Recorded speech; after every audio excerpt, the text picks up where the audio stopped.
Mexico میں معروف social media influencer ولیریا Marquez کو ٹک ٹاک پر لائیو اسٹریمنگ کے دوران گولی مار کر ہلاک کر دیا گیا ہے۔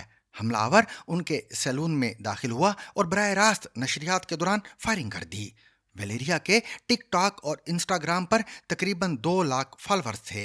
حکام کے مطابق قتل کی وجہ تاحال سامنے نہیں آ سکی، تاہم واقعے کی تحقیقات فیمیسائیڈ کے طور پر کی جا رہی ہے، جو خواتین کو ان کی صنف کی بنیاد پر قتل کیے جانے کے کیسز کے لیے مخصوص ہے۔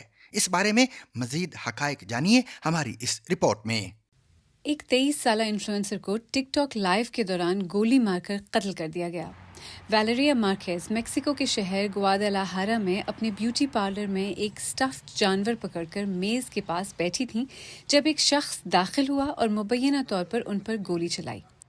لائیو فوٹیج تب ختم ہوئی جب ایک اور شخص نے ان کا فون اٹھا کر ریکارڈنگ بند کی۔ مقامی میڈیا کے مطابق انہیں قتل کرنے والا شخص انہیں تحفہ دینے کے بہانے وہاں آیا تھا۔